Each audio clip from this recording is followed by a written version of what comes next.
Om Sadashiva Samarambam Shankaracharya Madhyamam Asmadacharya Paryantam Vande Guru Paramparam Ishvaro Guratmeti Urtibeda Vivagne Yomavda Vyapta Dehaya Dakshinamutaye Namaha Sarva Vedanta Siddhanta Gocharan Tamagocharan Govindam Paramanandam Satguru Pranatosh Maha Om Shanti Shanti Shanti.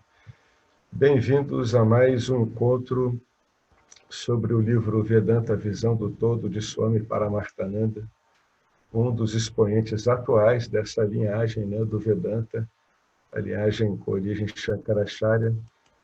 Então, no último encontro, a gente viu como é que o Paramarthananda ele trata, em linhas gerais, né, sobre a devoção, especificamente como é que Deus é visto nessa devoção, né? Então, as mudanças do modo de ver Deus é que vão acarretar mudanças, né, nos níveis de devoção. Então, uma vez terminado isso, aí o Paramarthananda segue com as qualificações para a libertação. Antes da gente entrar aqui, alguém quer colocar alguma coisa sobre o tópico da devoção que a gente viu no encontro passado? Um pouquinho no retrasado?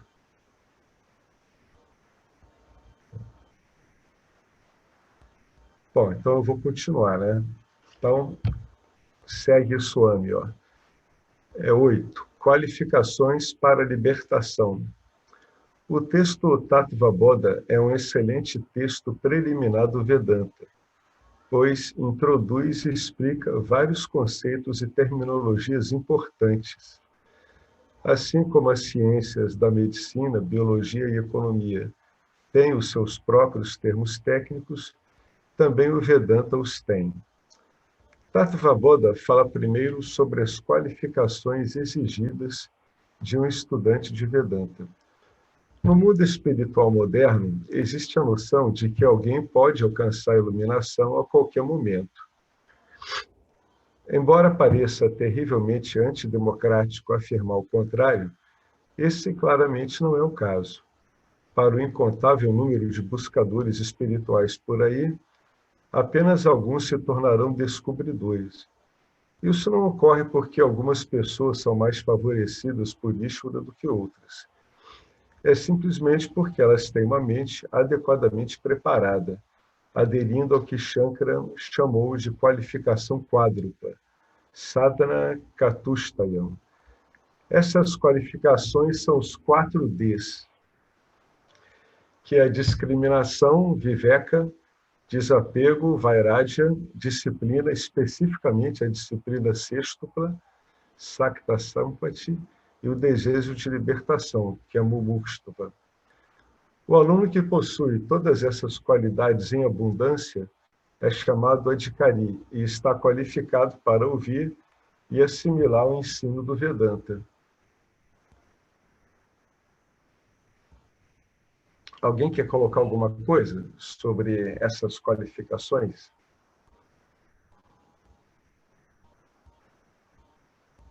Então, essas qualificações, elas também variam em relação às vasanas, né? Quando você tem vasanas muito vinculativas, certamente alguma dessas qualificações vai estar faltando. Então, vale a pena procurar qual é a que estaria assim, mais fraca em relação a uma determinada vasana. Porque, como o Vedanta ele vai sendo afirmado, né, no Nididhyasana, momento a momento, então, em cada situação, isso aqui vai ocorrendo. É como se, diante de cada situação, se apresentasse como é que estão esses 4 Ds em relação àquela situação. Então, o indivíduo está sempre aplicando isso, voltando e voltando de novo, né? Em relação ao que ele está olhando, né? Muitas vezes tem vasanas que mostram para ele que o desapego em relação a um determinado hábito ainda não é tão forte quanto ele pensava, e vai por aí afora, né? Então, o que eu estou querendo dizer com isso é que essas qualificações podem e devem ir se aprofundando no decorrer, né, do processo, como o Vedanta é ensinado, né, que é a escuta, o raciocínio, né, a ponderação sobre o que foi e a eliminação de dúvidas sobre o que foi ouvido e a aplicação, a assimilação no dia a dia. Então, isso aqui serve para o indivíduo se situar em relação a uma determinada experiência, como é que ele está em relação àquilo. Porque com outras ele pode até encontrar isso aqui bem claro, né?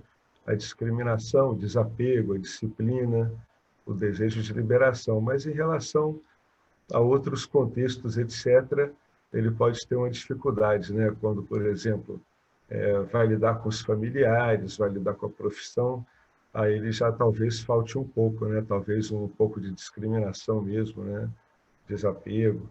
Bom, então eu vou continuar aqui, né? Passando essas qualificações aqui.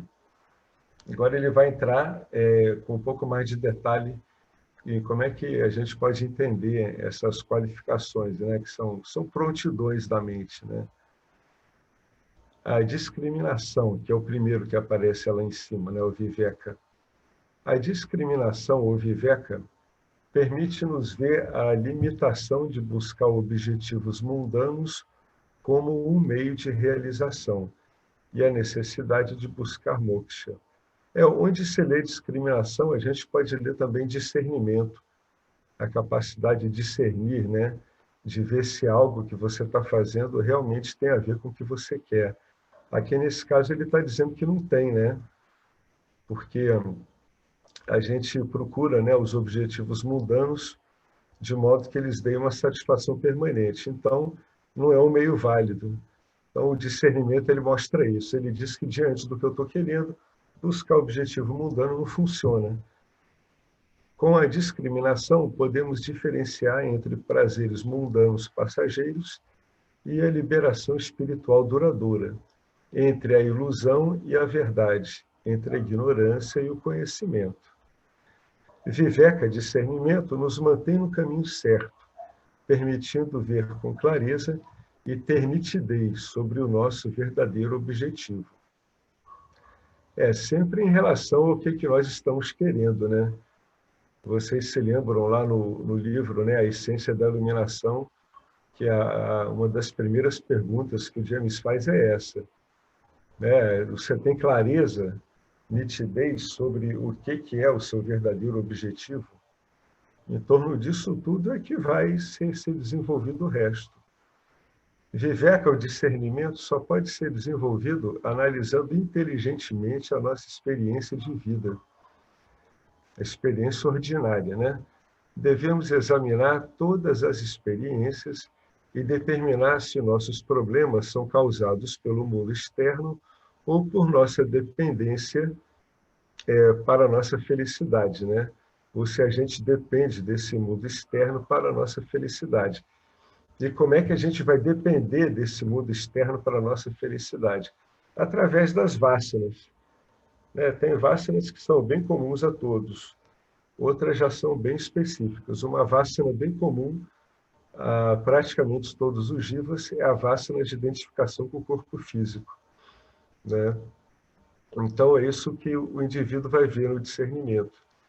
Ele vai ver se os problemas dele realmente são causados pelo que ele chama de mundo.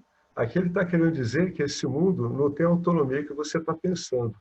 Esse mundo, que você chama de mundo externo, é meramente as vásanas, especialmente as suas vásanas vinculantes em operação, né? Então, fatores externos só podem causar problemas se formos dependentes deles. Está falando. A guna só te causa problemas se você for dependente da guna. Se eu tiver identificado com o corpo, eu vou ser dependente da guna. Se eu tiver identificado com a mente também, eu vou depender da composição de gunas. Portanto, o problema está, na verdade, sempre conosco, né? Então,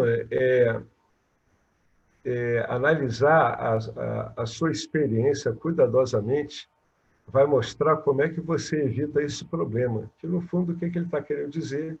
Que o problema é um problema de identificação, né?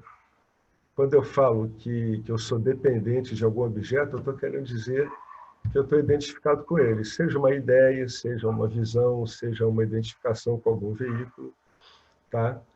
Por isso que ele diz que o problema está, na verdade, sempre conosco. Em cada situação, a gente tem que ver como é que ocorre essa identificação com esse objeto específico. Pode ser uma experiência, pode ser um objeto dentro de uma experiência, né? Pode ser vários. Por isso que cada um tem que ver por si mesmo. É impossível uma pessoa de fora ver isso. E só com muita disposição é que o próprio estudante ele vai, né? O próprio discriminador ele vai tendo uma ideia clara de como é que esse plano, o que eles chamam de objetivo, o mundo, se traduz em termos de composição, de impressões sutis na cabeça dele, né? Que são os pensamentos, né, de identificação, os vritis, que estão representando as gunas com as quais ele tem mais afinidade, né? Com pensamentos com os quais, né, ele vai ter vínculos. Então, esse panorama, que ele pode ser muito sutil, muito delicado, ele só pode ser íntimo do próprio Jiva. Por isso que se diz que a libertação é do Jiva, né? É o Jiva que se liberta, não obstante ele mesmo. O que é? Ele se liberta, não obstante ele ser um aglomerado de vasanas, né? Ele é um aglomerado de identificação com vasanas. Então, não obstante isso, ele se liberta dessa identificação, né? Ele não fica mais vinculado a essa identificação como a identidade fundamental dele. Essa percepção de que, na verdade, o que nós chamamos de problema são dramatizações dos nossos vínculos, né? O que você chama de problema é uma dramatização dos seus vínculos. Eles assumiram um papel e agora serve ali uma história, uma identificação. Essa percepção de que realmente o problema somos nós que construímos, ele não ocorre imediatamente para a maioria das pessoas. Por quê? Porque, como qualquer atuação através dos gunas, no começo, esse tipo de representação ele é muito subjetivo, né? Você não consegue objetivar o que está acontecendo, você está identificado. Isso quer dizer que você está inconsciente repetindo os padrões. É só quando você começa a prestar atenção nas coisas que você deixa de ficar inconsciente. Por isso que essa percepção não ocorre imediatamente para a maioria das pessoas, que elas estão inconscientes, ou seja, elas estão plenamente identificadas com a composição de gunas que está ocorrendo naquele momento, em algum objeto da experiência, ou, o que é mais provável, num monte de objetos da experiência, né? O vínculo ele é bem espalhado, né? Ele é bem disseminado. Então, reorganizar continuamente as circunstâncias das nossas vidas para nos fazer felizes na melhor das hipóteses, uma medida paliativa, né? É um quebrador de galho, né? Você nunca vai no cerne da questão. Porque não adianta eu ficar mudando objetos para tentar fazer com que um objeto se torne sempre favorável a mim, né? Não adianta eu mexer nos objetos do campo para que um objeto, que é a felicidade, fique sempre boa para mim. Isso, uma hora, não tem como funcionar, né? Então, é medida paliativa. A verdadeira libertação só pode ser alcançada ao se perceber que a felicidade vem de dentro e não de fora, ou seja, a verdadeira felicidade ela decorre da nossa verdadeira natureza, né? Ela simplesmente é inerente a gente. É isso que tem que ser descoberto. Nós interrompemos a nossa busca incansável por objetos externos quando a gente percebe isso, né? Quando ocorre essa percepção. E, em vez disso, em vez da gente ficar indo atrás de objetos, a gente começa a se comprometer com a busca de moksha, né? Isso pode ocorrer de várias formas. No Vedanta, o Vedanta vai te dizer que você vai poder lidar com isso, avaliando de modo muito minucioso e preciso a sua experiência ordinária. O Vedanta vai mostrar que, ao avaliar a sua experiência ordinária, o que você, na verdade, é tudo que é contraintuitivo. Você é ilimitado, você é sem vínculos de identificação, você é da natureza da experiência que se apresenta a você. Ele vai mostrar isso aí tudo para você. É assim que ele trabalha. Outros já usam esse caminho para a libertação de outra forma, mas no Vedanta o forte é esse mesmo, é mostrar que o que você chama de minha experiência, em última instância, não é um acontecimento dual, né? Não tem um sujeito experimentando alguma coisa através de um veículo, não existe isso. O que o Vedanta vai mostrar, através da sua experiência, é que você é a própria ilimitação. Então, não há separações, não há vínculos, e, muito embora a gente lide em Nietzsche, né, de modo dual, isso é uma convenção, é uma leitura dada pelo nosso sistema de experiência, que é o corpo sutil. Acima disso, de modo compreensivo, está uma função, que se chama de Budi, que ela tem capaz de discernir o seguinte: ela sabe que essa experiência é não dual, muito embora a leitura desse navegador, desse instrumento de conhecimento, vai te dar uma impressão dual. Então, você lida não dualmente com o dual, é assim que o indivíduo vai vivendo, né? Isso vai tornando ele uma pessoa equitativa diante das diferentes experiências, né? Então, esse é o cerne da discriminação, essa é a discriminação mais importante, né? A discriminação mais importante, ela transforma você de alguém que está procurando os frutos da sua experiência, né? Ou seja, ela transforma você de um indivíduo que fica pendulando entre dor e prazer para um indivíduo interessado em conhecer a sua experiência, o que é uma coisa muito diferente, né? Você não está mais tão interessado nos frutos da experiência como antes. Você está mais interessado em entender a experiência em si. Esse que é o primeiro grande pulo da discriminação.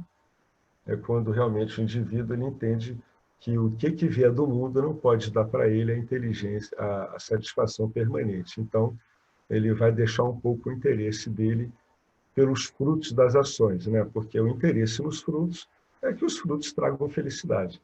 Como ele está vendo que a felicidade permanente não pode vir disso, então ele deixa isso de lado e fica mais interessado agora em saber o que está querendo acontecer.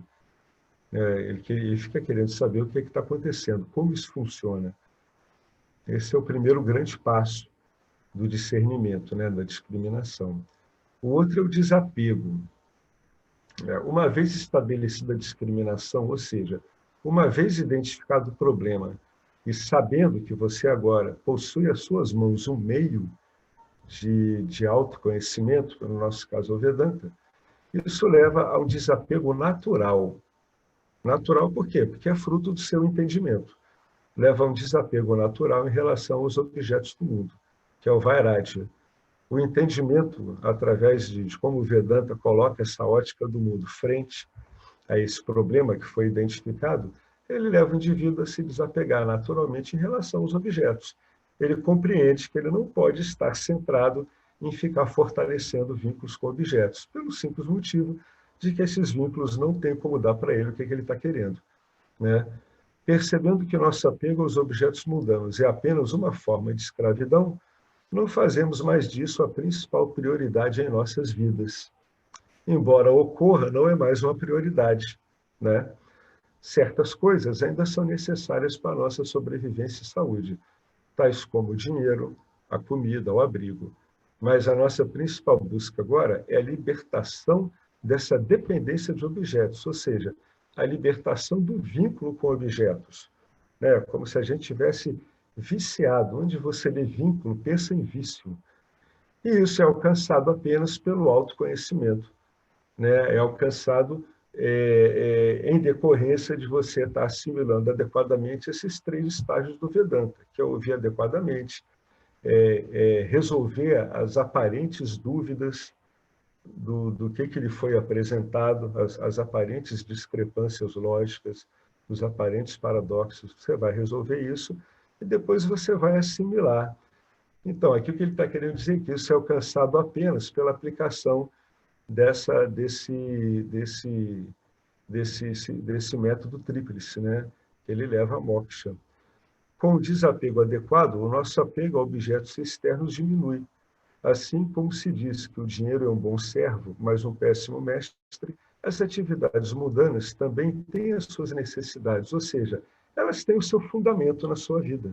Né? Não tem problema nenhum com a atividade mundana. O problema é o lugar que a atividade humana ocupa na nossa prioridade, só isso. Né? A atividade humana em si não tem problema. A atividade mundana, ela confirma o que o ensinamento diz do mundo. Todo ensinamento diz que o mundo é neutro em valor. É você que valoriza ou desvaloriza aspectos do mundo. Né? Então, as atividades mundanas, elas têm o seu contexto também, né? Elas têm o seu lugar, mas elas não devem receber a importância e a prioridade indevida, ou seja, elas não devem ser tratadas por nós como são tratadas por um samsari, né? O indivíduo que está muito apegado a essa dinâmica dor e prazer no mundo. O desapego ele é auxiliado pela adoção da atitude do Karma Yoga. Olha o antídoto aqui, ó, contra o apego. A atitude do Karma Yoga vai reduzindo o seu apego, né? Em todas as coisas, fazendo o nosso melhor e aceitando quaisquer resultados que surjam sem resistência e sofrimento indevidos. Né? Então, o Karma Yoga ele é fundamental no tipo de desapego, porque o que nos faz ter apegos? É expectativas de gozar os frutos das nossas ações. E o Karma Yoga mostra que os frutos das nossas ações não nos cabe dar a nós mesmos, ou seja, quem dá os frutos das nossas ações para nós não somos nós, é um sistema inteligente e impessoalmente equilibrado, entendeu? Esse sistema Maya Ishvara é o sistema que distribui esses frutos das ações, sejam eles bons ou ruins, né? Ou, né, de qualquer outra natureza. Tá? Então, o que Karma Yoga faz? Ele mexe exatamente naquela coisa que o desafio, que a discriminação apontou lá em cima. Ele diz, bom, se agora eu sei que nenhum objeto pode dar o que eu quero, agora eu vou começar a vivenciar o desapego dessas coisas. Né? Realmente, eu vou ver se mesmo sabendo disso, eu ainda estou apegado. Essa é a inércia habitual do Sansari quando ele vai se dar conta dos apegos dele. Ele vê que ele está viciado, ele vê que ele está com vícios, porque mesmo que ele compreenda que isso não funciona, o sistema que ele está trabalhando está com uma inércia, está com um momento. Né? Ele está com uma dinâmica lá, ganha ao longo de incontáveis anos de hábito. Então, é contra esses hábitos que ele vai ter que usar o conhecimento. Por isso que o Vedanta fica tanto tempo falando de Mitya, porque ele vai ensinar você a ler e a ver em Mitya o que está pegando para você, o que está agarrando você a objetos.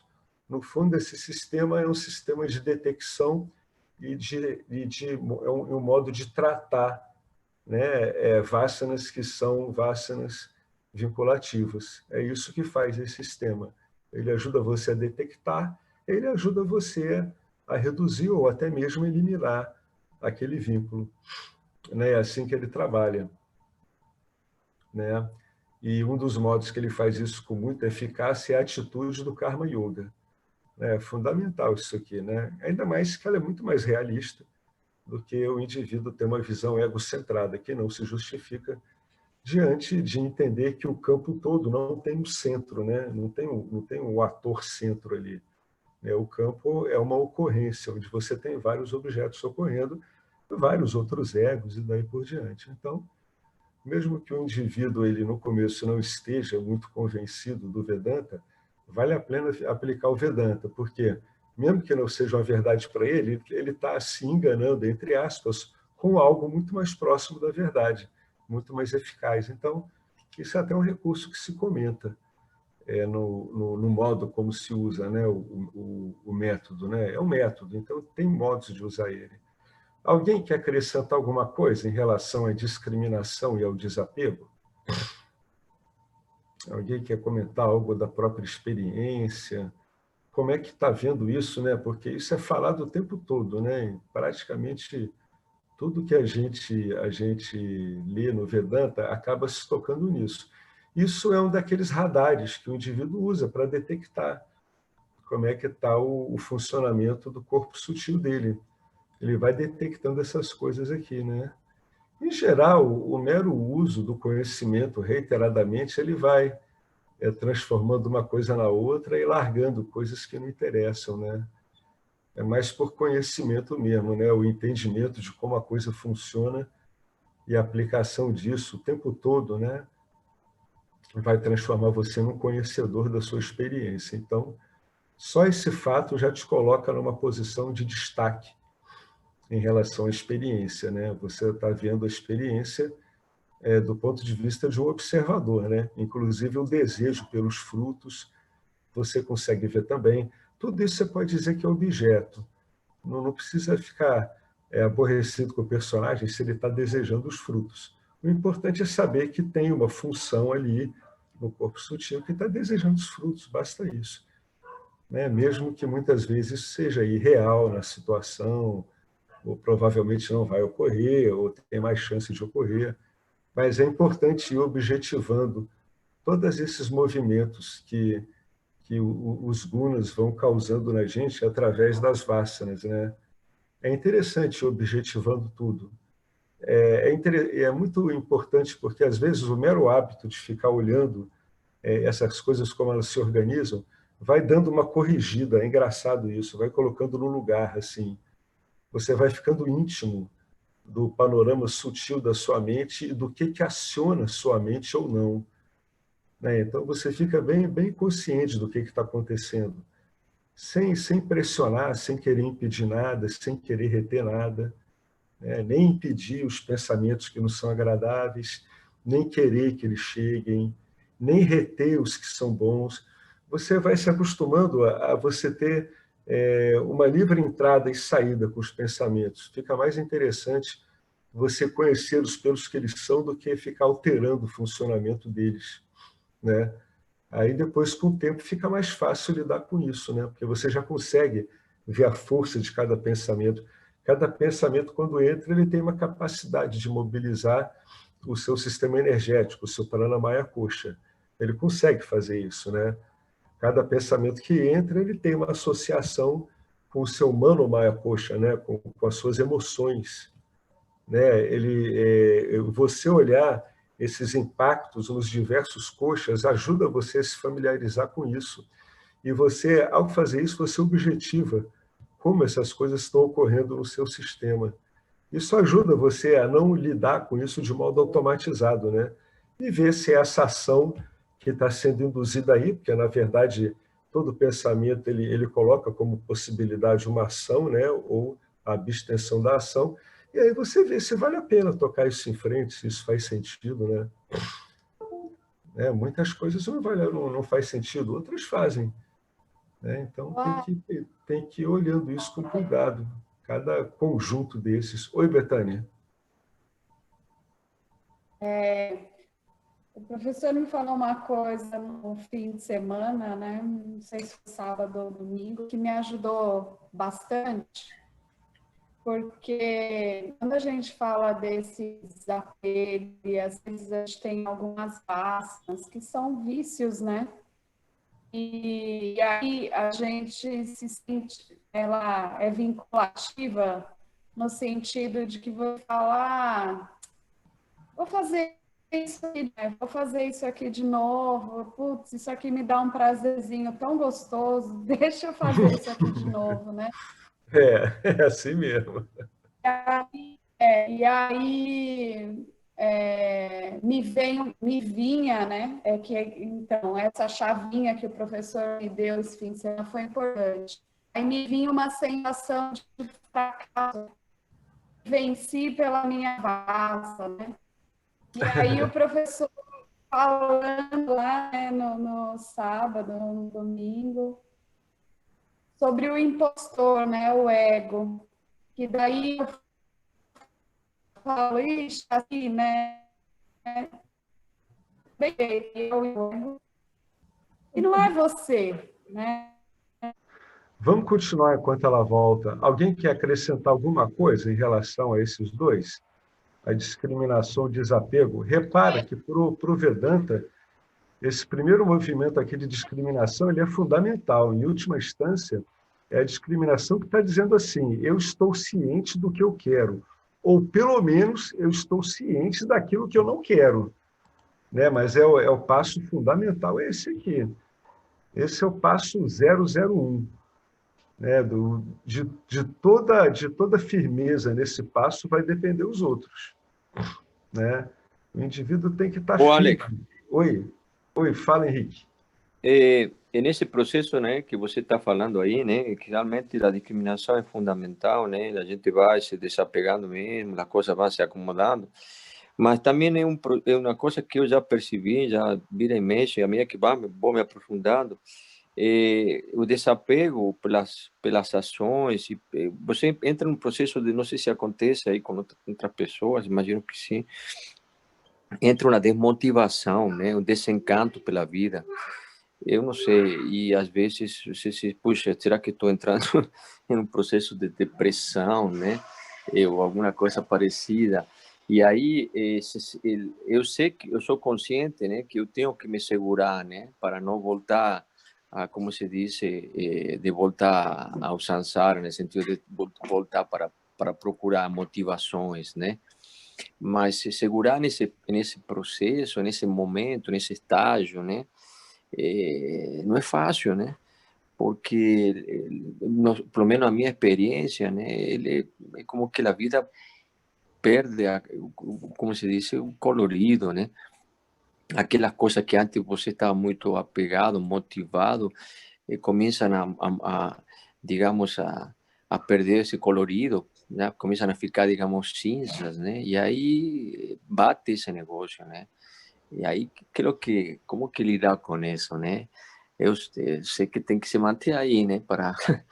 Mas como lidar com essa situação, né? Então, Henrique, um dos modos de lidar com essa situação é um dos modos. Porque é o seguinte, o que está ocorrendo aí é que um movimento, né, que representa o amor do Jiva, que é a atenção dele, perdeu o vínculo com os objetos como ela estava acostumada, né? Então não está tendo uma expressão disso, ou seja, você não está colorindo o mundo com a sua atenção, né? Isso é o que está ocorrendo na prática. Um recurso para lidar com isso, que pode funcionar muito bem, é a devoção. A sugestão de devoção, principalmente para a gente no Ocidente, que não tem muito esse hábito. Ah, mas como é que é esse negócio de devoção? Isso é simples, isso é só o seu interesse em Deus. É uma coisa muito básica. Como é que eu vou me interessar por Deus? De muitas formas. Uma das formas que é bem conhecida, né, que está até na razão de ser dos Puranas, é você entrar em contato com histórias sobre isso, né? Histórias de santos, histórias de sábios, mesmo que sejam histórias míticas, né, arquetípicas, você vai desenvolvendo um interesse por isso, né? Aí você lembra aqueles 3 níveis de devoção a Deus que Swami Paramartananda colocou aqui, você dá uma lida. Um modo muito bom de despertar essa devoção é vocês verem as 24 aulas que Swami Dayananda gravou, acho que nos anos 90. Cada aula deve ter uns 22, 25 minutos, onde ele situa o Gnani, né, o aspirante a Gnani, em relação ao ambiente devocional da Índia. Então, para lidar com um problema desse, né, que se chama um problema de vazio, que é quando os nossos vínculos materiais vão diminuindo, a Índia ela tem uma saída muito boa, ela pega esse estoque de amor que está na pessoa e ele impede que fique represado quando o indivíduo fica desencantado com o mundo material. Né? Isso tudo é represado e é jogado pela cultura de modo devocional. Então, dá uma válvula de escape boa para esse tipo de energia que pode ser interrompida quando ocorre, né, esse desencanto com o mundo. Né? Então, começar a ficar olhando para a devoção, tentar entender a devoção, né, nos seus vários níveis, pode ser algo bastante interessante. Uma vez eu vi aquele palestrante, o Adyashanti, falando isso. Ele dizendo que uma época aí, que ele sentiu que ele estava aprofundando, ele sentiu uma necessidade inerente de ler histórias sobre grandes santos, sábios, né, sobre ordens mais esotéricas, né? Por exemplo, começou a ler sobre os sufis, né? Do Islã, etc. Então, é um recurso muito bom esse.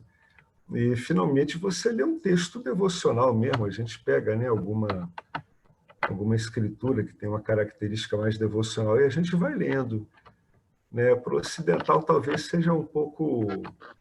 Pode parecer algo assim um pouco diferente no começo, mas, como toda coisa assim, né? Porque, no fundo, é uma coisa, você está direcionando a sua atenção de um modo produtivo, inteligente e verdadeiro. É assim, olha, é verdadeiro, ele é inteligente e produtivo. Então, o ocidental, ele no fundo, ele tem que ver que ele pode entender assim, eu estou direcionando a minha energia de atenção de acordo com a minha natureza, que é uma natureza amorosa, né? Todo ser humano é devoto de alguma coisa, então direciona para a devoção última, né? É curioso que você falou isso, porque é o que eu tenho feito mesmo. E eu Então, tenho curioso porque realmente eu tenho feito isso, tenho uma certa facilidade, eu acredito, para isso, para o Bhakti, né? E uhum, eu faço isso sempre muito pela manhã, né? E sempre tento fazer isso, né? Mentalmente. E me tem ajudado, certamente, né? Mas é um palio duro de roer, um é, negócio complicado, viu? Porque manter nesse estado, né? Sem você ficar tentado, eu percebo isso, né?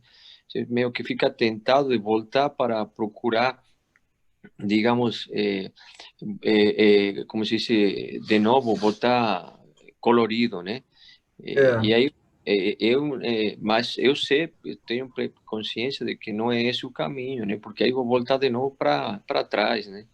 E sei que tenho que me manter aí, né? Eu sei que tenho que, como se diz, né? Aquela coisa que também a gente, você lembra quando a gente conversou, de, por exemplo, tá muito chato, aí a gente procura algo para fazer e a gente não para curtir, para ver o que acontece nesse momento chato, né? Aí isso, ficar nesse momento chato, é isso né? mesmo, é. Então, mais quando o que acontece, né? Como te falo, né? É mais é nesse vácuo aí, mas tudo bem. Mas, acho que pelo menos um bom sinal também, né? De que está acontecendo algo, né? Que tô, né? Pelo menos isso, né? Né? Tá soltando os vínculos, né? Aí pode dar esses efeitos mesmo, né? Mas tem esses recursos todos mesmo.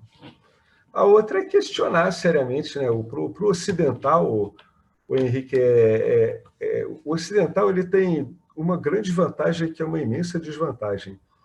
Ele tem uma capacidade de cognição muito elaborada, né? Ele trabalha tudo em termos de conclusões de raciocínio. Ele trabalha assim bastante, né? Sociedade dita bastante racional. Por um lado, isso pode atrapalhá-lo. Por outro lado, pode ajudar muito o ocidental quando ele começa a usar essa capacidade argumentativa da mente para questionar os próprios pressupostos da mente, né? Se você chega e diz assim, pô, esse cotidiano é um saco. Cara, começa a perguntar isso. Pô, é mesmo? Tem certeza? A gente tem que fazer perguntas assim, muito incisivas. Pô, tá um saco esse meu dia a dia. Cara, na boa, dá uma parada, seja assim, insistente. Por que você acha que está chato? Meu, o que está ocorrendo que tá fazendo a pessoa achar o cotidiano chato? Com base em quê? É preciso ser um pouco insistente com relação a essas questões, né? Na investigação. E E eu acho aí, que o rajásico, né? Da pessoa rajásica, né? Estou aí nessa, né? Acho que é mais difícil ainda, viu? Eu é, acho que você é muito. Aqui, minha filha. Quando é rajásico é complicado, viu? O negócio é, o é, rajásico ele tem que começar a ver a movimentação energética dele. É claro que ele não vai ver as gunas, né? Mas ele vai ver o comportamento dele espelhando essas gunas. Como o contato de uma pessoa dessa, né? Por que você está dizendo que é difícil? Porque o indivíduo está identificado com a alta movimentação dele. Então, isso é uma personalidade rajásica, ela está sempre em movimento, e a esse movimento ela associa uma busca por objetos, né? Então, ela não para quanto a isso. No caso desse, a pessoa está tão imiscuída, está tão misturada com isso, que ela não consegue se objetivar. No primeiro momento, que pode demorar bastante, O interessante é a pessoa conseguir se objetivar.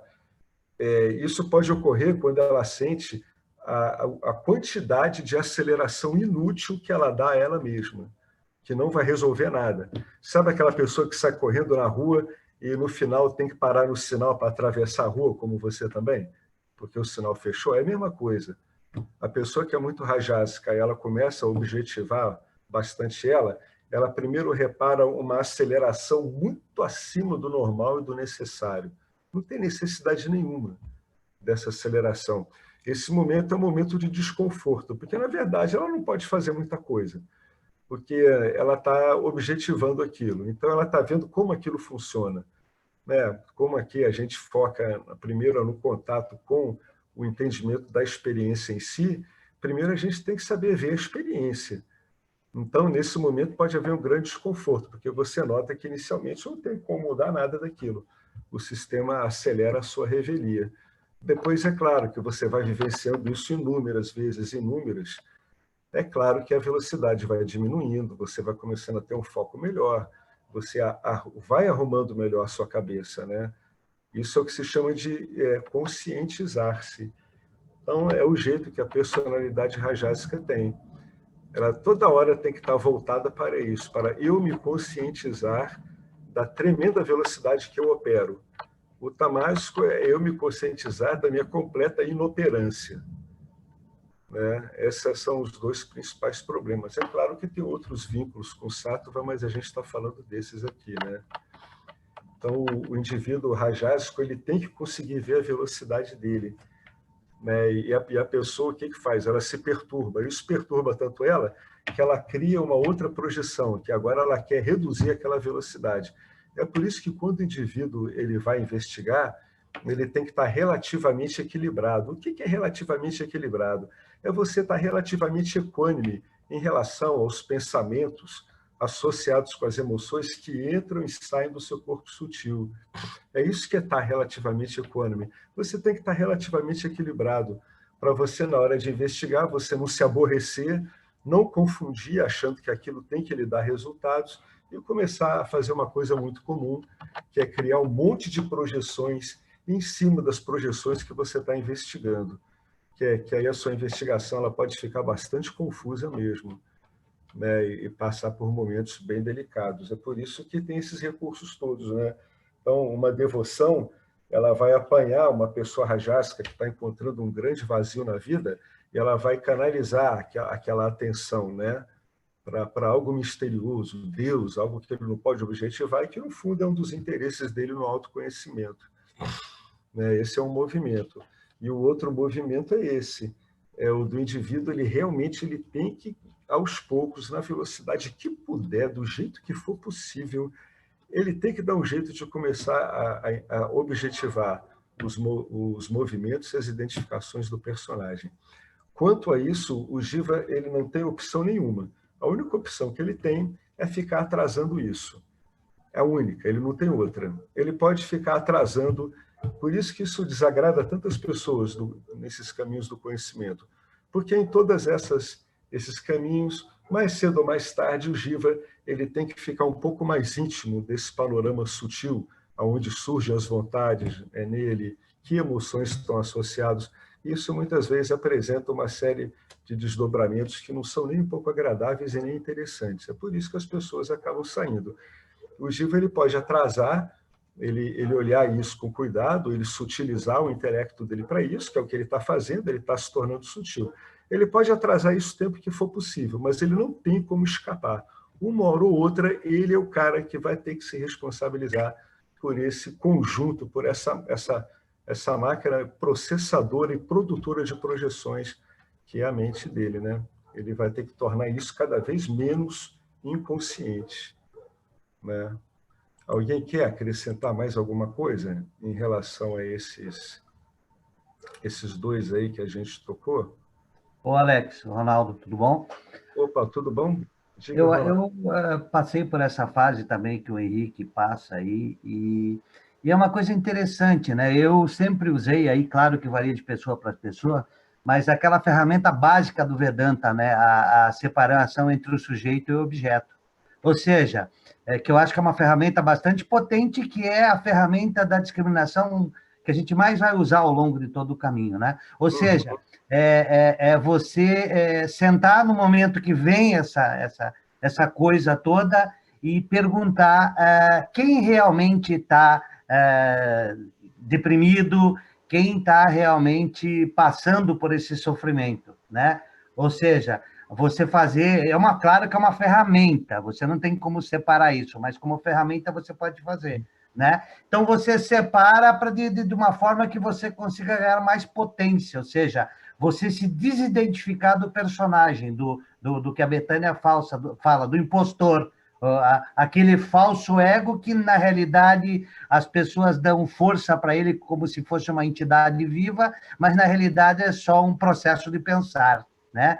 E aí você vê que você está educando aquela criança que estava acostumada a pular para todo lado, que é o próprio intelecto subordinado às emoções e à mente, né? Então, quando vem essa energia, separa, senta e inicia a discriminação. Claro que nem sempre é fácil, né? Mas tem que ter um começo. Se você começa a discriminar quem realmente está passando por esse processo. E aí você, conseguindo se separar do objeto, você consegue, entre aspas, ter um pouco mais de força na tua discriminação. E o principal é ter fé, né? Porque eu tive momentos que realmente chegou a um determinado ponto que eu pensava até em suicídio, entendeu? Que essa força, essa inércia do ego acostumado com toda essa identificação é tão grande, são de milhares de vidas do corpo sutil, né? E não é numa hora ou outra que você vai fazer esse trabalho de se desapegar. Só tem que tomar cuidado, porque você tem que estar claro que você não pode fazer isso querendo fugir. Isso mesmo. Não, se você não souber se você não souber discriminar isso e você usar, eu vou discriminar para fugir, para me sentir bem, ferrou, você caiu na mão do ego de novo. Então, o ego é bem complexo, por isso que você tem que discriminar e discriminar até que você chegue nesse ponto de não cair nas armadilhas dele de novo. Exatamente, senão você bagunça a discriminação. Você identifica uma projeção, mas acaba montando em outra. Isso é bem comum, né? Tem que ter muito cuidado. Então, o Ronaldo está aqui apresentando um outro sistema, né? Que é pura e simplesmente aplicar a discriminação mesmo, né? Está fazendo aqui um trabalho de Gnana mesmo, né? Está objetivando tudo. Todo o campo de Nietzsche ele está objetivando aqui, nos componentes emocionais, no de dúvida, né? A gente vai objetivando todos os componentes. Muito bom, muito bom. E isso que o Ronaldo falou aí, eu faço até, às vezes, quando fica muito difícil, faço até em voz alta, me pergunto, né? Quem está querendo isso? Quem está procurando? Eu falo em voz alta mesmo, para mim mesmo. Né? Porque né, não fico tão só no pensamento, estou falando, eu falo para mim mesmo, falo em voz alta. Quem está querendo isso? Aí eu não grito para ele mesmo, né? Para... né?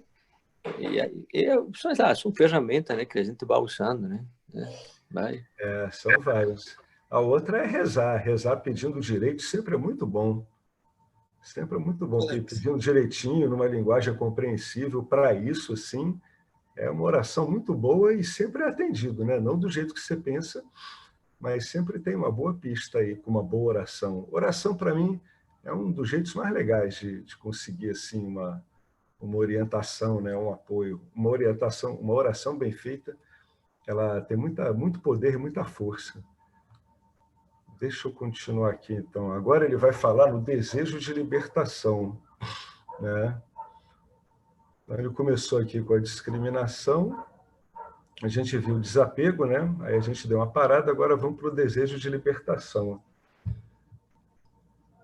O desejo de libertação, Mumuktva, também é uma consequência do desenvolvimento da discriminação.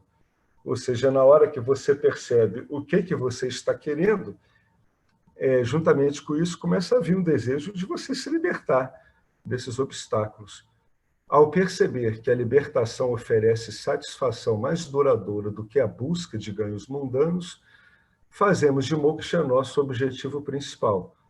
Nossos valores se realinham e o nosso objetivo é esclarecido. Olha que interessante, ele colocou aqui, ó.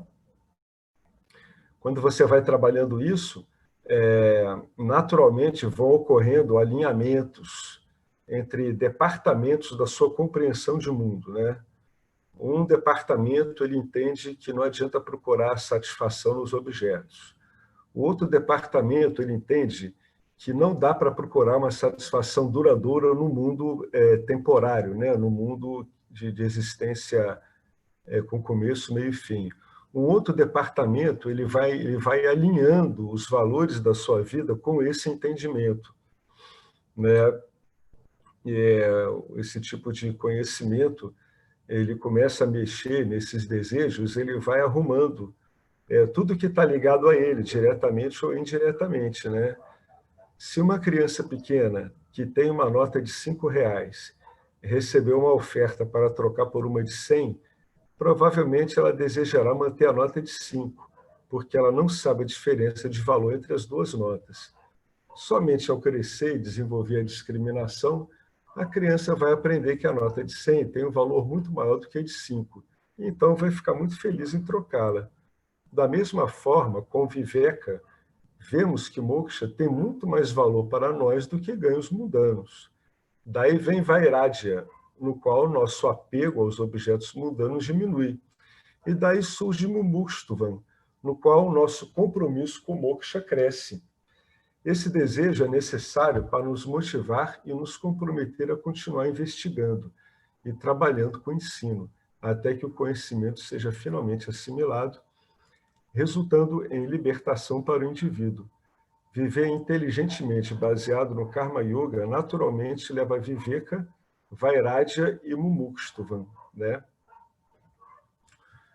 Então, é o que ele está dizendo aqui. Ou seja, o que ele está querendo dizer é que o indivíduo ele sente os melhores efeitos de um meio de conhecimento quando ele bota em prática o meio de conhecimento. É ou não é? Não é o que ele está querendo dizer? Ele está querendo dizer que um entendimento aqui vai se seguindo ao outro e vai se reforçando. Ó. Com o discernimento, você entende que moksha, que seria a libertação dos objetos, do apego aos objetos, tem muito mais valor para nós do que ganhos mundanos. Daí vem o desapego, no qual nosso apego aos objetos mundanos diminui. E daí surge esse grande desejo pela liberação, onde você fica mais comprometido com moksha. Esse desejo é necessário para nos motivar e nos comprometer a continuar investigando e trabalhando com o ensino. Esse desejo aqui pela libertação, ele muitas vezes ele vira um objeto na mente, né? E às vezes a mente ela fica fantasiando sobre como seria a vida com isso realizado, né? Então tem que ter um certo cuidado de ver que, muito embora a mente possa ficar fantasiando, o problema não é ela fantasiar ou não, é saber quando ela está fantasiando, né? Porque a gente não pode esquecer que, inicialmente, a vontade da pessoa de se liberar ela é oposta à má impressão que ela passou a ter do vínculo aos objetos, né? Então, essa comparação com o vínculo, né, desagradável dos objetos é algo que vai ficar um pouco nas fantasias do que seria ser liberado, né, do que seria entender-se livre. Então, tem que ficar um pouco atento a esse tipo de projeção, porque ela é muito comum, mas não se esqueça que essa projeção que a gente faz em cima do que seria esse desejo de libertação, né, o que seria liberdade, essa projeção que a gente faz, ela ainda está muito incipiente, ela está muito baseada na repulsa que a gente tem, né, que a gente passa a ter pelo fato de ficar apostando nos objetos para ter satisfação. Só para a pessoa ver, né, que é muito comum ter várias projeções e fantasias sobre isso. O que é ser livre, como é, né? Por isso que o Vedanta vai devagarinho, porque ele vai desfazendo várias projeções dessas também. Alguém quer comentar alguma coisa sobre esse desejo de libertação? Então, eu vou pular aqui para a disciplina sextupla, né? Bom, aqui a gente volta para o Upasana Yoga, né? Que no fundo é a disciplina sextupla. No fundo, o Upasana Yoga, ele pega o seu corpo sutil e ele vai deixar o seu corpo sutil um corpo mais dócil, mais gentil, mais focado, menos dispersivo, né? Ele vai aprimorar, ele vai dar uma esmerilhada, né, no teu sistema operacional. Vamos lá, a disciplina sextupla. A disciplina dos sentidos, ela é alcançada pela prática de Upasana Yoga. Shankara descreve esta disciplina em 6 partes. E essas partes são o controle da mente, Sama, o controle dos sentidos, Dhamma, a capacidade de desapegar-se dos objetos dos sentidos, a tolerância, fé no ensino, no professor e a concentração. O bacana é que agora ele vai descrever um a um, né? Vamos ver como é que ele vai encaixar isso aqui tudo um no outro. Como é que ele lê controle de mente? Porque para os yogis, eles controlam a mente tentando fixar ela, né? Vamos ver como é que seria o controle da mente aqui. Controlar a mente, Sama, é regular e direcionar nossa energia mental. Então, o controle da mente é o controle de atenção, né? Isso é feito para evitar desperdiçar nossa preciosa energia mental e física. É comparado a represar um rio e canalizar a água para que possa ser utilizada de maneira sutil. Sem o controle da água, pode haver inundações em algumas áreas e secas em outras. Com a mente humana ocorre o mesmo. Controlar a mente não significa supressão, né? Você não vai ficar brigando com os pensamentos, mas aprender a regular conscientemente, através dos valores, né? A gente entende essa regulagem consciente quando a gente enxerga a mente através de um determinado conjunto de valores, né? Ela é aprender a regular conscientemente, canalizar e direcionar os nossos pensamentos para evitar ansiedade, estresse e depressão. Nós não somos a nossa mente, mas o motorista da nossa mente, com a capacidade de guiá-la por estradas específicas como se fosse um carro. Então, você é um operador de um sistema que tem uma capacidade de trabalhar de modo inconsciente. O que você vai fazer aqui é gradualmente estender a consciência, a sua consciência, o mero ato de você estar ciente disso, por o modo como esse sistema funciona, né? Vamos ver o que ele fala aqui, controle dos sentidos. Ó, a gente não pode esquecer que os sentidos eles estão sempre abertos, né? Mas vamos ver o que ele fala aqui.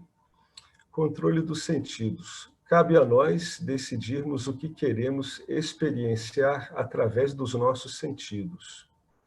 Novamente, isso nos permite canalizar nossa energia com sabedoria, evitando desperdícios e estresse desnecessários. Gandhi aconselhou que observássemos os 3 macacos e víssemos, ouvíssemos e falássemos apenas o que é apropriado em uma determinada situação. Novamente, essa não é uma mentalidade supressora, né? Você não vai reprimir a mente, mas você simplesmente vai compreender como é que se direciona o foco da mente, prestando atenção em onde colocamos nossa energia. Atualmente, existem centenas de canais de televisão disponíveis. Portanto, é aconselhável ter uma ideia clara do que queremos e do que não queremos. Caso contrário, desperdiçaremos muito tempo e energia.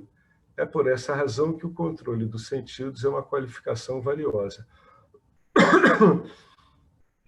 O indivíduo tem que compreender, né? Por que é que ele tem que tentar direcionar a atenção dele através do que os sentidos trazem, né? Ele vai compreendendo isso. Se o discernimento dele lá em cima de que foi muito eficiente, né, de que ele deve se desapegar aos frutos das ações, se aquilo foi muito claro, então para ele controlar os sentidos vai ser fácil. Ele vai aprender a usar os sentidos em prol do que ele está querendo, que é aplicar o Vedanta na experiência ordinária dele. Né? Então, tudo depende muito daquele discernimento lá em cima. Né? Se o entendimento é correto, é fácil ele compreendendo, e essa própria compreensão dele é que vai direcionando os sentidos de um modo produtivo, vão impedindo que a mente devaneie. Né? Tudo isso ele vai fazendo à medida que vai aplicando o conhecimento. Desapego dos objetos dos sentidos. A capacidade de abrir mão dos objetos dos sentidos, que é o parama, é quando você evita ser extrovertido demais. A extroversão é um enorme obstáculo, porque os extrovertidos, estando constantemente ocupados e distraídos, nunca encontrarão tempo para as atividades mais elevadas da vida. O extrovertido estará tão concentrado em buscar riqueza e prazer que moksha nunca vai lhe ocorrer. Portanto, uma pessoa extrovertida pode aproveitar a vida, mas não crescer na vida, né?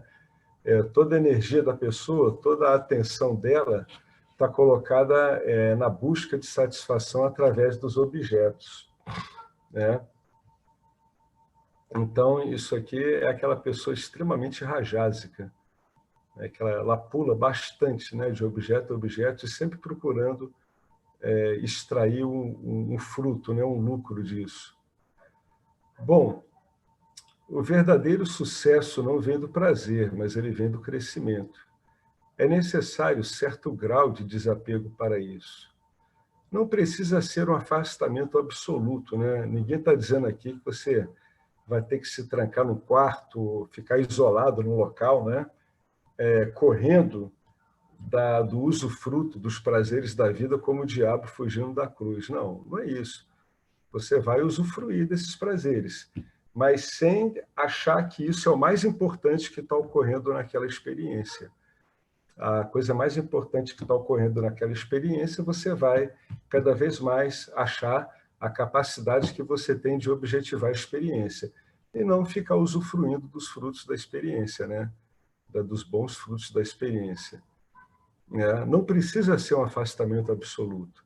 Se a pessoa comum abandonasse sua vida e fugisse para viver em uma caverna nos Himalaias, a solidão provavelmente o deixaria louco. Portanto, para a maioria de nós, basta que o afastamento nos permita tempo para praticar o Upasana Yoga e Gnana Yoga, enquanto vivemos com a atitude de Karma Yoga, né? Esse afastamento é o suficiente só para você não ficar levado de roldão aí, né? Levado na enxurrada, procurando objetos, né? Que nem se você estivesse saindo daquelas noitadas madrilenhas que dizem que duram 4 dias seguidos, né? Eles nem dormem, eles vão pulando de um bar a outro, comendo tapas um atrás do outro. É como se você parasse, finalmente, de ficar correndo tanto nos botecos dos objetos. Entendeu? Você reduz essa velocidade.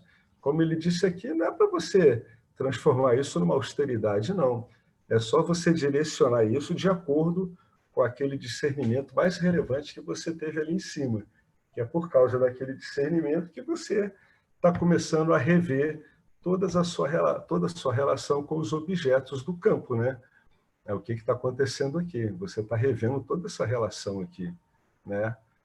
Então, você precisa de um afastamento suficiente para que você possa se dedicar ao aprimoramento do seu corpo sutil e você possa aprender a se discriminar, né, em cada experiência, você é sujeito dos objetos, que é o Gnana Yoga, e você aprende a viver como um Karma Yogi, né, com a mesma postura de um Karma Yogi, né, saindo do centro do campo dármico. O Karma Yoga é aquele que, por entendimento, ele entende que ele não tem como estar no centro do campo dármico. No fundo, isso ocorre com todo mundo, mas o Karma Yoga ele age a partir dessa compreensão, né? Ele entende tudo como um diálogo, né? É uma oferta do campo dármico para ele, que vai mostrando para ele como é que está o resultado das ações que ele está fazendo, né? Esse abrir mão não é meramente físico, mas ele é também mental e psicológico. quando nos sentamos para escutar o Vedanta, o que se espera? É que esse ouvinte ele esteja completamente focado no Vedanta, em ouvir o Vedanta. Ele vai deixar de lado todas as preocupações e problemas relacionados à família, relacionados ao trabalho, responsabilidades e planos futuros. Não devemos escutar o Vedanta enquanto compilamos mentalmente uma lista de compras ou de coisas a fazer. É por isso que Shankara ele enfatiza a importância da capacidade de se afastar e se concentrar no ensino, né? Essa mesma preocupação, né, de se concentrar no ensino é o que fazia até de dois sábios que não eram em si vedânticos, embora um deles utilizasse muito Vedanta, que eles pediam para os auxiliares deles retirarem as pessoas que estavam lá do Nirvikalpa Samadhi para que elas pudessem ouvir o ensino ou ficar em estado de vigília em silêncio. Então, Ramana Maharishi não gostava que as pessoas entrassem em Nirvikalpa Samadhi na frente dele, embora isso fosse muito fácil. Então, ele ia lá e pedia para a pessoa voltar ao estado de vigília. Atmananda Mero era a mesma coisa. Ele pedia para trazer a pessoa de volta para o estado de vigília. Por quê? Porque o ensino, o entendimento tem que ocorrer no estado de vigília. É no estado de vigília que você coleciona problemas. Então, essa assimilação do conhecimento se aplica ao estado de vigília. E é nesse estado que você tem que entender como é que funciona o ensinamento aplicado ali, na sua relação com Mitya. Isso é o que importa. Um estado satífico dado por um Shakti Guru ou pelo excesso de ensinamento, quando ele é bem direcionado, ele permite que o indivíduo ele entenda a aplicação imediata das fases. Por quê? Porque nesse estado, né, é muito bom ele ouvir, né, ele fica muito pouco combativo, ele perde aquela parte rajásica da mente, que é uma parte contra-assertiva, né? Ele está muito bom para esclarecer as dúvidas, porque a mente está muito leve, então a mente dele está muito apta a lidar com construções mentais delicadas, que parece que se contrapõem uma em relação às outras, e ele está muito bom para, na prática, ver a enorme satisfação que é fazer uma boa Nididhyasana, né? E ver que realmente não se perde, né? Não se perde o entendimento daquilo que se é diante de situações corriqueiras. É por isso que é fundamental que a pessoa ela esteja atenta no estado de vigília, porque é no estado de vigília que ela vai aplicar esse conhecimento, né? É no estado de vigília que ele vai ser fundamentalmente entendido e ele é feito para o estado de vigília, né? Você vê que tudo que a gente fala aqui, fundamentalmente, é por estado de vigília. Podem dar umas pinceladas ou outra, né, em outros corpos de expressão, outras dimensões, mas o fundamental é o estado de vigília, porque é no estado de vigília que a capacidade de discriminação do jiva pode ser melhorada bastante, né, e ser extremamente bem desenvolvida, né? Então, tudo isso viram consequências de uma mente bem orientada, com capacidade de não se envolver muito nos assuntos de Nitya e capaz de se concentrar no ensino.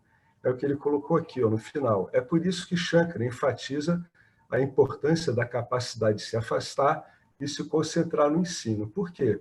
Porque ele está cada vez afiando mais o intelecto, o buddhi do aspirante, né? Ele está cada vez acostumando o aspirante a ficar cada vez mais nessa parte da função mental, né? Cada vez mais associado a ela, a parte buddhi, a parte do discernimento, a parte do intelecto. Bom, alguém quer acrescentar alguma coisa em relação a esse desapego dos objetos dos sentidos? Então, eu vou continuando, tá? Aí ele fala aqui tolerância, que no fundo é um modo de você não ficar agarrado emocionalmente nas outras pessoas, né? Isso que é tolerância. O efeito prático que ela dá é isso, né? Você resolve tudo pelo bem. Você releva, você sabe que vai ter que carregar a mala, então vai ter que também saber como botar alça em alguns tipos de mala, né? Então, tolerância. A tolerância, ou titiksha, significa a capacidade de lidar com a vida, com as tensões e o estresse. É a capacidade de lidar com as idiosincrasias de cada um no decorrer da vida, né? Sem que você fique afetado demais por isso. Em vez de ficarmos agitados e chateados, a gente aprende a suportar as verdadeiras alfinetadas da vida. As austeridades prescritas pelas escrituras, como jejum, peregrinação a lugares remotos, são projetadas para fortalecer a nossa determinação e nos tornar mais capazes de lidar com o estresse da vida. Isso aumenta o nosso apego e ajuda a criar uma mente pronta para a meditação, né? Então, é com base na tolerância que você vai lidar com os pequenos contratempos, né? Ordinários da vida. Vai ver que a vida é assim mesmo, essa que é a verdade, né? Toda hora a vida pega um pato ou um conjunto de patos para fazer o pior numa experiência, né? É quando as coisas ocorrem de ruim com a gente. É a bola da vez, não é pessoal, né? Uma hora é com a gente, outra é com outras pessoas, todo mundo passa por isso, né? Então, isso é tão importante que chega a ser listado, né, como uma prática, né, da Upasana Yoga, né? Como vocês veem, a tolerância ela refina o corpo sutil e permite que o corpo sutil não fique se envolvendo de modo superficial, né? Rápido, inconsequente com essas pequenas contrariedades aí da vida, né? No dia a dia da vida. Fé. Essa fé Shraddha refere-se à fé no ensino e no professor. Então, fé no Vedanta é isso aqui, tá? Fé no ensino e no professor. A gente não pode esquecer que o ensino, ou seja, o ensino se compõe, né, do professor, do ensino dos alunos que recebem esse ensino, né? A gente não pode esquecer que a fé no ensino ela é baseada no fato de que as escrituras fundamentais são todas downloads de Ishvara, né? E que descrevem muito bem esse próprio campo, no que diz respeito ao Jiva, né? E o professor é fundamental, porque é ele que vai esclarecer para a gente aquelas aparentes contradições no próprio ensino, né? Os paradoxos aparentes, né? Todos decorrentes do fato de se tratar de duas ordens da realidade, né? Então, essa parte da Shraddha, né, é uma parte da razão, ó, pela qual a Índia tem uma cultura tão devocional. A fé em algo é cultivada pela adoração. As crianças são educadas a adorar a Deus, a adorar as escrituras, os grandes sábios e mestres. Crescer com essa atitude reverencial cria um certo grau de fé, de modo que, quando a criança cresce, ela automaticamente confia no professor e no ensino. Hoje em dia, muitos crescem sem fé em tais coisas. Um certo grau de fé deve, portanto, ser cultivado. Aquilo que a gente estava falando lá em cima, né? Essa fé é necessária para nos dar determinação de seguir o ensino, até que esse ensino comece a dar frutos na nossa vida ordinária, né? A gente segue essas determinações, aguardando os resultados que vão, conforme o próprio ensino, decorrer do fato da gente ter assumido uma postura na vida como está colocada pelos ensinos. Então, não é uma fé cega, mas é uma fé que você deve adotar enquanto você aguarda os resultados da sua própria investigação, né? É uma fé que estabiliza você, impede que você fique instável enquanto você fica aguardando o resultado da sua investigação, né? Ela faz com que você não crie uma vassana pelos resultados da sua investigação, e você vai entender que a sua investigação é mais um objeto que está sendo feito em mídia também. Em outras palavras, concordamos em escutar o professor e examinar a verdade das escrituras por nós mesmos. Ou seja, isso, no fundo, depende de você. Sem essa fé inicial e vontade de confiar, não seguiríamos o ensino pelo tempo suficiente para que ele pudesse nos levar ao nosso objetivo. Então, o que é que ele está querendo dizer aqui? Né? Aquilo que a gente já sabe, que é preciso tempo para que o Vedanta dê os seus resultados. Né? Você ficou tanto tempo, né, se identificando com coisas que não deveria. Agora, para desfazer isso tem toda a chance de levar algum tempo. Né? Você precisa ir adotando essa postura em cada momento da vida. É por isso que precisa de tempo, precisa de uma comprovação. Comprovação para quem está te vendo? Não, para você mesmo. Aqui não importam os outros, não importa mesmo. Não importa sequer o professor num estado desse. Né? Importa é você com você. É isso que interessa. É por isso que você precisa de tempo, porque você precisa levar isso para o seu dia a dia. Ele fala aqui da concentração. A concentração, samadhana, aí eu não sei. Refere-se tanto ao foco de curto quanto de longo prazo. Né? Então, é o seu foco nessas coisas cotidianas, ordinárias, rápidas do seu dia a dia, quanto o foco no objetivo que vai alterar e condicionar o seu dia a dia, né, ao longo de um determinado tempo. Então, são os dois focos. Né? Deveríamos ser capazes de gastar certas quantias de tempo focando no ensino, sem que ficássemos distraídos. Algumas pessoas não têm a capacidade de se concentrar por período nenhum de tempo. Uma criança pode se cansar de um brinquedo novo depois de apenas alguns minutos. E um adulto pode não conseguir assistir ao mesmo programa de TV sem pular de canal a todo instante. O Vedanta, ele precisa de uma mente capaz de se concentrar em um determinado tema por um período de tempo razoável. O segundo componente do Samadhamma é o foco a longo prazo. Durante nossas diversas atividades, não devemos perder de vista o objetivo final, que é moksha. Né? Ao longo do seu dia, você não pode perder isso de foco. Isso sempre deve estar no fundo da nossa mente. Em uma viagem de trem, pode haver muitas paradas ao longo do caminho, mas precisamos manter em mente o nosso destino final, a fim de não descermos inadvertidamente na estação errada. Da mesma forma, podemos criar uma família, iniciar negócios, ganhar dinheiro, construir casas e viajar para o exterior. Porém, nenhuma dessas coisas é o nosso objetivo final na vida. O único verdadeiro sucesso na vida para nós é encontrar a completa plenitude em nós mesmos. De acordo com as Escrituras, uma pessoa que encontra satisfação em si mesma é um verdadeiro sucesso e deve-se ter pena daquela que não a encontra, porque desperdiçou esta vida maravilhosa.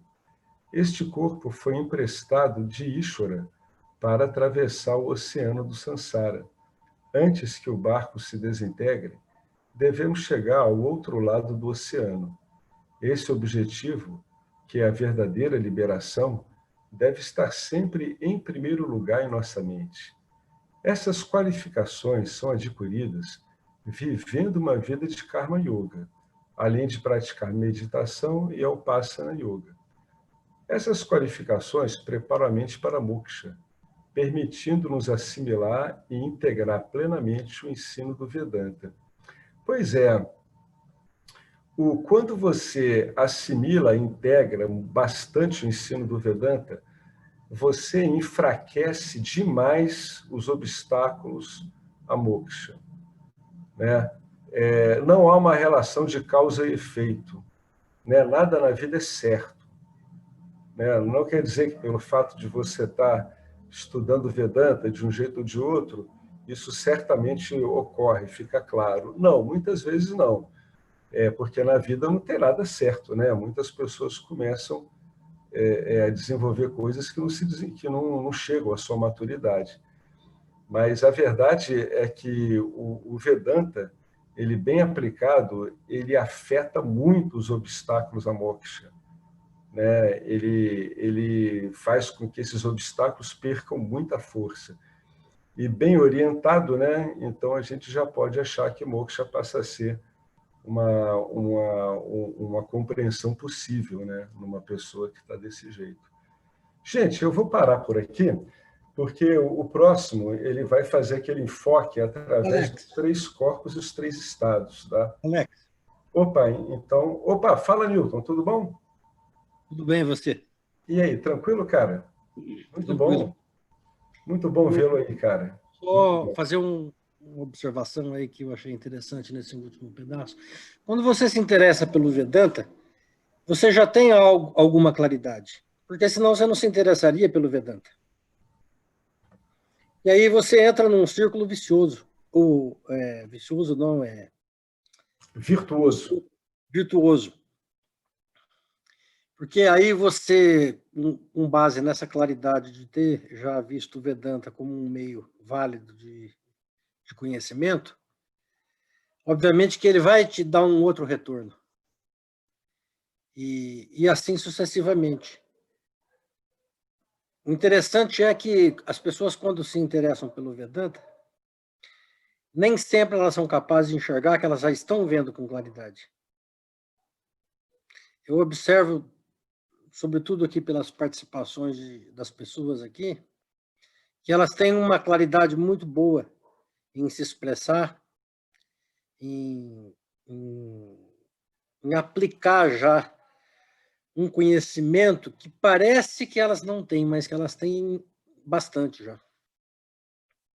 São observações bastante oportunas e muito claras.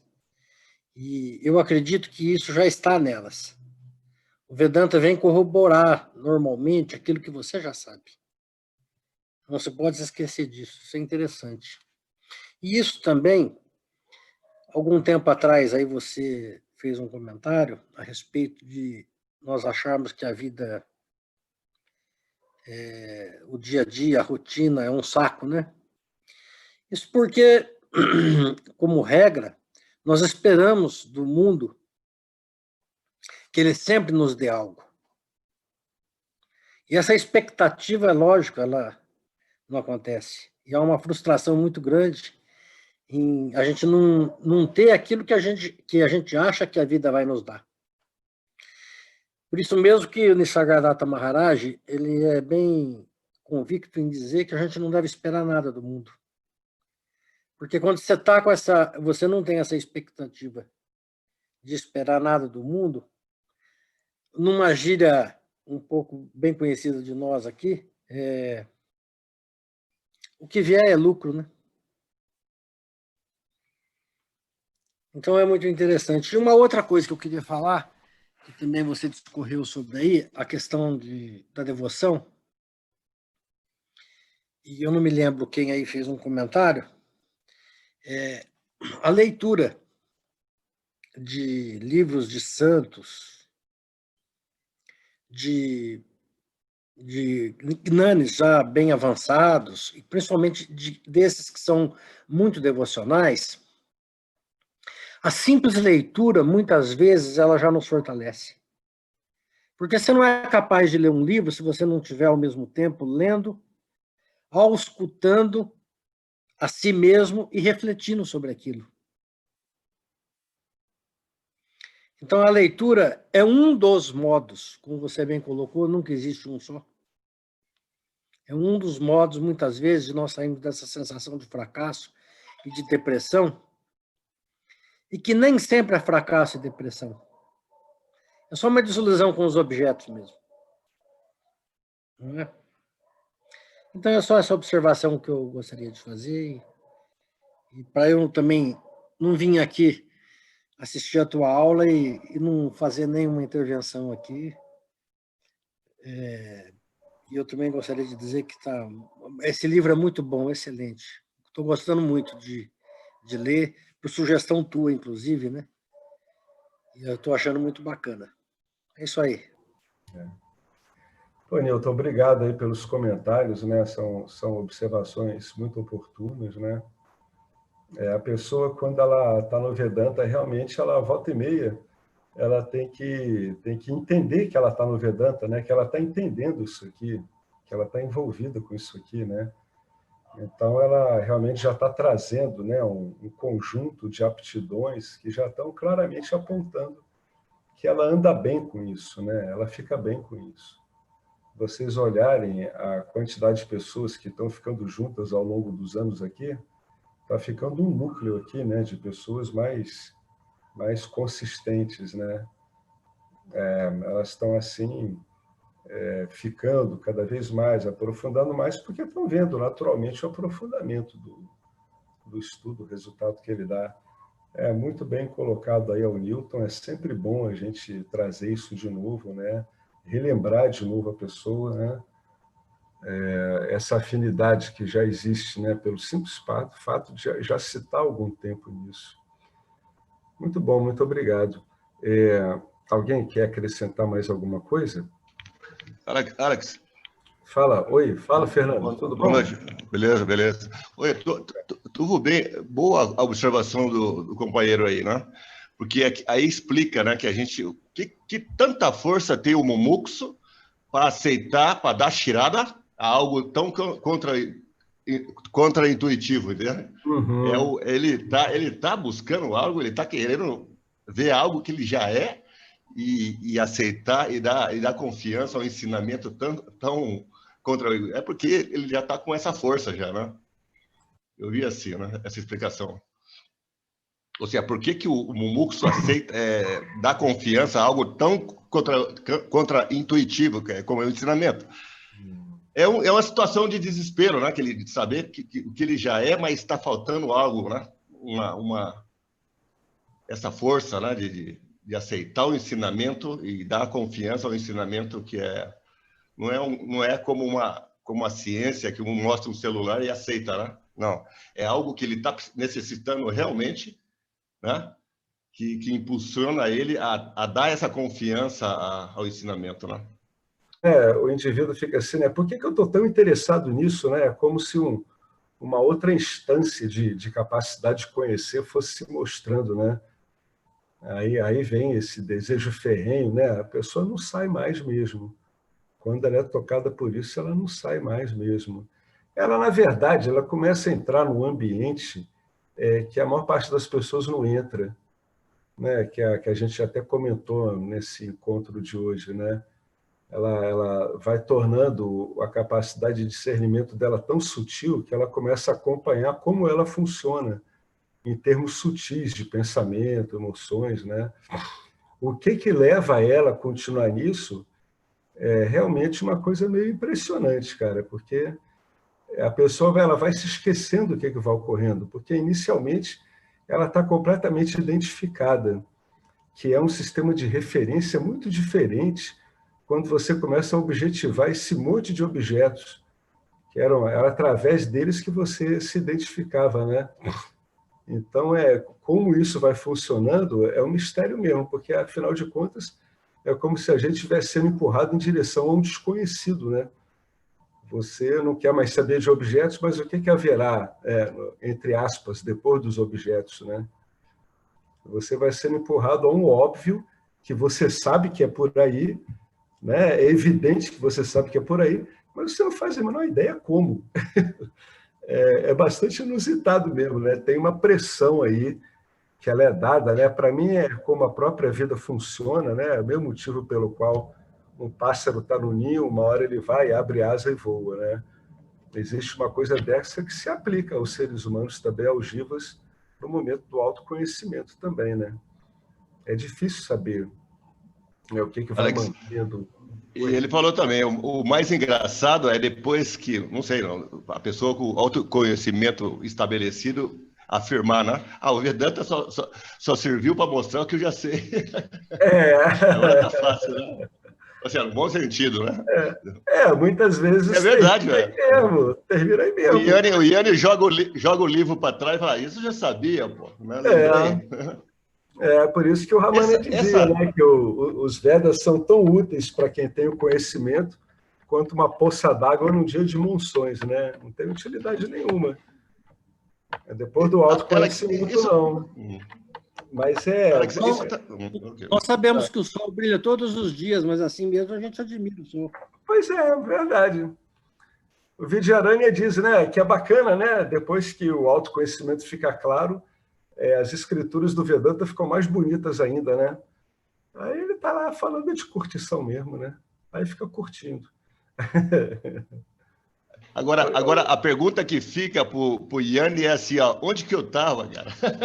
Pois é, Quando ele muito estranho isso. Todo o passado dele de Nietzsche não deixa ele tomar essa... Onde que eu estava?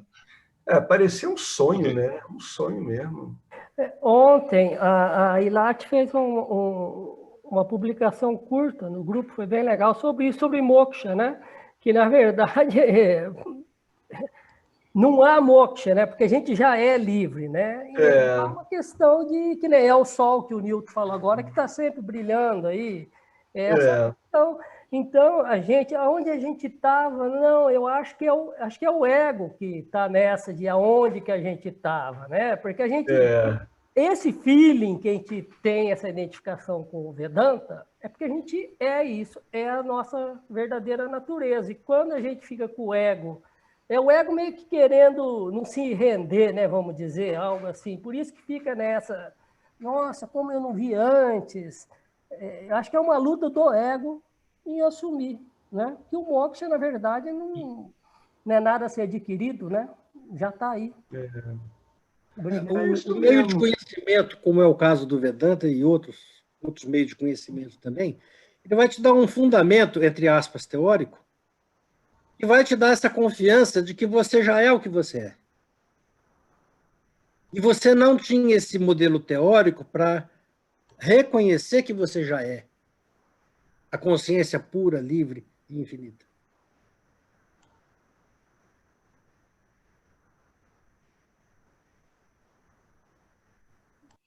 Muito bom. É isso mesmo, a pessoa começa a usufruir, né? Ela começa a curtir, ela se saber consciência ilimitada. Aí vai ficando uma coisa de bem-aventurança mesmo. Vai indo. Alex, Oi, parece que a gente fala que o Vedanta é gradativo, né? Acontece que agora já é natural e familiar estar em Mithya e Satya, né? Ou seja, duas realidades, mas não são duas realidades, é algo único, né? Mas para nós outros já é familiar isso, né? Entendeu? Já é familiar. Não é surpresa mais. Né? Algo assim. A gente fala de duas realidades para facilitar, né? Porque elas funcionam de modo diferente. Mas não dá para dizer que elas estão separadas, né? O cara não sabe o que ele está vendo. Ele está vendo ele, mas dizer realmente o que ele está vendo é muito difícil. Aí tem essas coisas, né? São duas ordens de realidade. Mas é porque elas funcionam diferente mesmo, né? Pelo menos até quando fica claro, né, que o indivíduo está vendo ele mesmo. É isso mesmo. Vai ficando claro e a pessoa passa a ter como referência ser. Ela entende o ser como isso que ela está vivendo, como ela mesma. É isso aí que falam que a devoção mais alta, né? Não há separação entre o objeto de devoção e o devoto. Bacana, gente. Só um comentário. O Newton falou, eu comecei a dar risada, que eu fui colocada no grupo há 2 anos atrás pela Rutinha, e quando eu vi os comentários ali, né, nas mensagens, eu falava, mano, o que é isso? Não estou entendendo nada, é pior do que o inglês. É em grego essas palavras aqui, Mithya, Jiva, Satya e a consciência, isso, aquilo. Eu falava, cara, o que a Rutinha me enfiou nesse grupo? Eu não estou entendendo nada, né? Mas aí tô dando risada aqui porque o Newton falou, né? Mas a gente já tem a compreensão aqui, né? Depois de um tempo, essa compreensão vai ficando cada vez mais claro, você consegue compreender tudo que o Alex está falando, tudo que o professor está falando, mesmo que tenha algumas coisas que você ainda não internalizou. Mas antes parecia grego para mim. O que é Jiva? O que é isso, né? Tipo, Jiva. Eu lembro, mas assim, muito forte, que estava uma discussão se o Jiva autorrealizado ia conhecer um Jiva que fosse autorrealizado, se um ia... Eu falava, meu, o que é isso? Eu não estou entendendo nada. Era uma discussão, sei lá, do Fábio com mais alguém, com o professor Arlindo. E aí a gente vai vendo também, né, essa caminhada, que o Vedanta vai se abrindo, né? Os caminhos da compreensão, ele vai acontecendo. Mas eu podia ter desistido. Só de ver aquilo e falado, meu, não tem nada, isso aqui eu não estou entendendo nada. Né? Mas algo, como eu trouxe o Newton aí, algo, né, fez eu ficar aqui, mesmo não entendendo quase nada. E aí, começando aos poucos a entender. É verdade, está dando risada, mas foi isso que aconteceu, viu, Alex? É assim mesmo, né? É um caminho que não vai para lugar nenhum e que vai fazendo ele por ele mesmo, né? É assim mesmo. Não vai para lugar nenhum, fica sempre em você o tempo todo. Aí você vai vendo você de um monte de jeito. A compreensão, ela acontece apesar de você. Apesar dos seus condicionamentos, a compreensão ocorre. Apesar de tudo que você possa colocar contra ela, ela vai... Verdade, é isso mesmo. Apesar do bloqueio do Jiva, a compreensão ocorre. Eu me lembrei de uma música do Caetano Veloso, aquela O Índio. Tem uma frase que nem o Caetano, que ele não é um compositor não dualista. Eu acho que é bem... Eu sempre, quando eu lembro da música, eu falo, poxa, isso é Vedanta puro, que é: surpreenderá a todos, não por ser exótico, mas por sempre estar estado oculto quando terá sido óbvio. Eu acho que né, é o Índio, a música do Índio. Eu falei, pô, eu lembro essa música, eu falo, pô, meu, ele falou de Vedanta nem sem saber. É isso mesmo. É o óbvio, né? É o óbvio. E aí, Marcelo, você reconhece a não dualidade numa música como essa que você citou, apesar dele não ser dele não ter conhecimento da não dualidade? Você fala, ele fez uma música assim. Mas não é que isso daí é você quem reconhece essa não dualidade. Sim. Eu perdi o sono uma noite e a televisão estava ligada e eu fiquei ouvindo um pastor de uma igreja protestante falar durante umas 2 horas. Eu achei que ele conhecia os Upanishads de ponta a ponta. Eu falava, esse cara só está falando sobre não dualidade. Eu estava meio dormindo e meio acordado. Você começa a reconhecer a dualidade em tudo. Porque ela está aqui em você, ela não está em outro lugar. Nós ficamos procurando a não dualidade muito fora. Está certo que não há fora nem dentro, mas nós temos que dar uma chance para que essa não dualidade brote espontaneamente. A gente fica toda hora criando obstáculo nisso.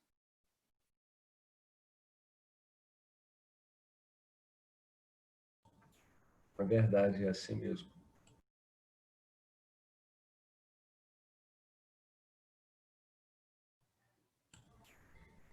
Apesar de você, amanhã há de ser outro dia.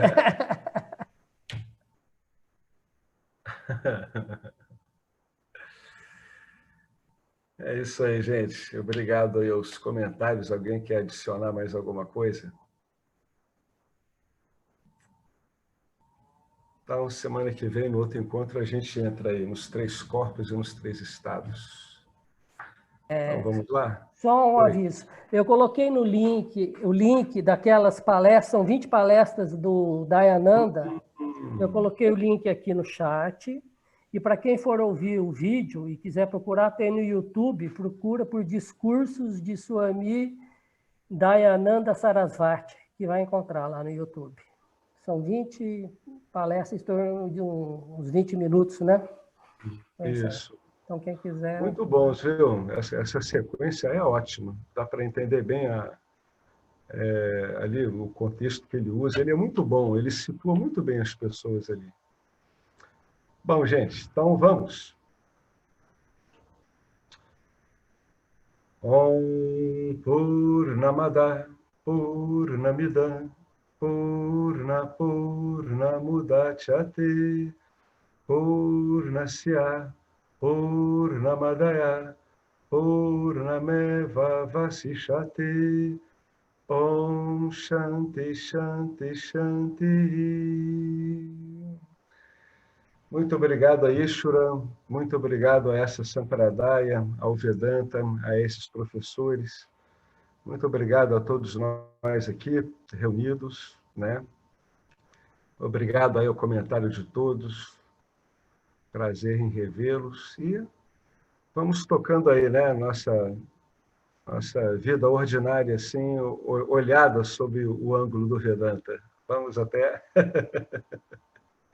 sábado, espero estarmos juntos de novo aí na aula do professor. Saudações. Eu quero aqui deixar um pequeno testemunho. Através do estudo do Vedanta, com os ensinamentos sendo esclarecidos especificamente pelo professor Arlindo Nagar, foram canceladas em mim algumas noções que eram relacionadas com a ideia que eu tinha a respeito de alcançar algo que representasse uma grande realização espiritual. Então o Vedanta fez com que, pela compreensão, a minha mente ela abandonasse o papel de buscador espiritual. E isso para mim foi um marco inicial para uma outra relação com o processo de desenvolvimento espiritual, do qual, saibamos disso bem ou mal, é um processo que fundamenta a vida de todos nós. E eu digo isso para estimular todos aqueles que chegam no Vedanta Brasil e entendem que podem se beneficiar da profunda imersão direcionada para o autoconhecimento que é promovida nesse grupo de estudos, que é um grupo que existe graças ao trabalho altruísta do professor Arlindo Nagar, suportado também pelo trabalho voluntário de pessoas que contribuem para a manutenção do grupo de diversas maneiras.